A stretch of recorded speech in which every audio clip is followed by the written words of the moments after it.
মাছ মাংস খেতে খেতে বিরক্ত হয়ে গেছেন বন্ধুরা, তাহলে আমার মতো এইভাবে পটলের ভর্তা তৈরি করে নিতে পারেন ঝটপট। আমি এখানে নিয়েছি কিন্তু 5টা পটল, আর পটলগুলোকে কিন্তু আমি এইভাবে শিলপাটায় আমি থেতো করে নিব। আজকে আমি তৈরি করব পটল আর 1 মুঠ মসুরির ডাল দিয়ে দারুণ মজার ভর্তা। একবার যদি তৈরি করে খান বন্ধুরা, তাহলে আপনারা রোজ তৈরি করে খেতে চাইবেন। আর যারা ভাত খেতে পারছেন না বা ভাত খেতে ভালো লাগছে না, অবশ্যই এই ভর্তাটি করে খেয়ে দেখবেন। খেতে হয় কিন্তু দারুণ মজার। আমি একটা পটল নিয়েছি, আর পটলটাকে কিন্তু মনের খুশি মতো কিন্তু এইভাবে আমি থেতো করে নিব। এটা কিন্তু খুব বেশি মিহি থেতো করার প্রয়োজন নেই, একটু থেতো করলেই হয়ে যাবে। আমার কিন্তু পটলগুলো সবগুলো থেতো করা হয়ে গেছে। এখন আমি নিয়ে নিব বেশ কিছুটা পরিমাণে কাঁচা ঝাল, আর কাঁচা ঝালটাকেও কিন্তু আমি শিলপাটায় এইভাবে বেটে নিব। এগুলো কিন্তু বেশি মিহি করার প্রয়োজন নেই, একটু বাটলেই হয়ে যাবে। এখন আমি নিয়ে নিব মসুরির ডাল, আর ডালটাকে কিন্তু আমি বেশ ভালো করে ধুয়ে ভিজিয়ে রেখেছিলাম 1 থেকে 1.5 ঘন্টা। এখন আমি কিন্তু শিলপাটায় এই ডালটাকেও কিন্তু একটু আধা ভাঙা করে এরকম আমি বেটে নিব। খুব বেশি মিহি করব না। আমার ডালটাকেও কিন্তু বাটা হয়ে গেছে। আমি এর মধ্যে দিয়েছি আদা রসুন, আমি একসাথে কিন্তু বেটে নিয়েছি। এখন আমি সমস্ত উপকরণ দিয়ে এটাকে মেখে নিব। এখানে আমি দিয়েছি 1/2 চামচ লবণ, 1/2 চামচ হলুদের গুঁড়া, 1/2 চামচ ধনিয়া জিরার গুঁড়া, আর দিয়েছি আমি 1/2 চামচ কালো জিরে। এখন সমস্ত উপকরণ দিয়ে কিন্তু মনের সুখে এইভাবে আমি হাত দিয়ে আলতোভাবে মেখে নিব।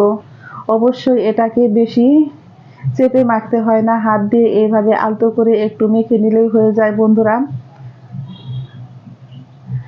আর এই ভর্তাটা খেতে হয় কিন্তু দারুণ মজার। আমি ভর্তার সাথেই করব কিন্তু পাকোড়া। আমি 1 পটল দিয়ে আজকে ভর্তা আর পাকোড়া করে দেখাবো। আমি কড়াইতে দিয়েছি বেশ কিছুটা পরিমাণে সরিষার তেল। তেলটা আমার গরম হয়ে গেছে। এখন আমি এগুলো ছোট ছোট বড়ার আকারে ভেজে নিব। আর বন্ধুরা অবশ্যই দেখতে থাকুন আমি কিভাবে ভর্তাগুলো তৈরি করি। আমার 1 পিঠ কিন্তু হয়ে গেছে, এখন আমি উল্টে দিব।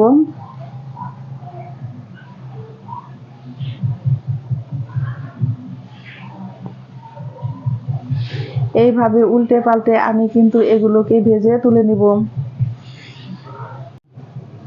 আমার এই ভর্তা বাকি পাকোড়ার রেসিপি যদি বন্ধুরা ভালো লেগে থাকে, তাহলে অবশ্যই একটা লাইক করবেন, কমেন্ট করবেন, এবং যারা আমার নতুন বন্ধু আছেন তারা আমাকে একটা সাবস্ক্রাইব করতে ভুলবেন না। আমার নতুন এবং পুরাতন সকল বন্ধুদের জানাই আমি অসংখ্য অসংখ্য ধন্যবাদ।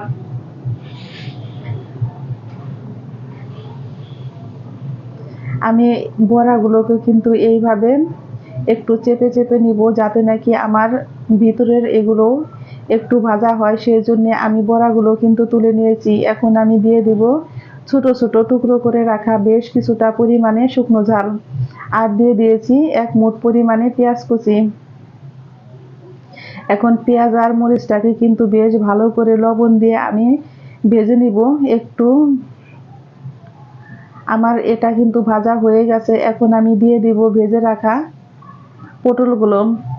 এইভাবে একবার হলো মসুরির ডাল আর পটল দিয়ে ভর্তা তৈরি করে খেয়ে দেখবেন বন্ধুরা। গরম গরম ভাতের সাথে খেতে যে কি মজার হয়, আর একটা কিন্তু পেঁয়াজের সেন্ট আসে। না খেলে বোঝানো যাবে না যে এটা কি পরিমাণে মজার হয়েছে। অবশ্যই একবার হলো এই রেসিপিটা বাসায় তৈরি করে খেয়ে আমাকে কমেন্ট বক্সে জানাবেন। আর এইভাবে উল্টে পাল্টে আমি বেশ ভালো করে কিন্তু এই ভর্তাটা আমি রেডি করে নিয়েছি। ভর্তাটা আমার রেডি হয়ে গেছে। আমি এখন চুলায় থেকে নামিয়ে নিব। চুলায় থেকে নামিয়ে দেখাচ্ছি বন্ধুরা, দেখুন কত সুন্দর হয়েছে। আর গরম গরম ভাত দিয়ে খেতেও হয়েছে কিন্তু দারুণ মজার।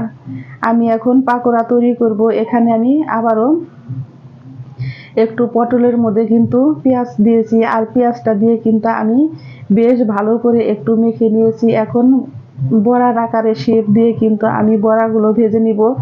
অবশ্যই একবার হলো এই বড়াটি বাসায় তৈরি করে খেয়ে দেখবেন। খেতে হয় কিন্তু দারুণ মজার। ভর্তা বড়া আর একটু কিন্তু ডাল হলে আর কিছুই লাগে না, এতটাই মজার হয়।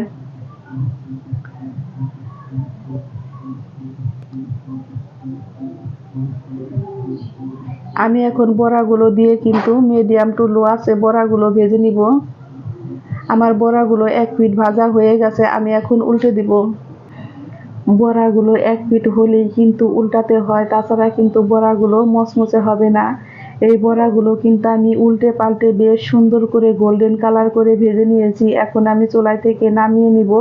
বন্ধুরা, তৈরি হয়ে গেল কিন্তু পটল আর মসুরির ডাল দিয়ে আমার পটলের পাকোড়া। এইভাবে অবশ্যই একদিন রেসিপি তৈরি করে খাবেন। ঝটপট তৈরি হয়ে গেল আমার মসুরির ডাল দিয়ে পটলের পাকোড়া।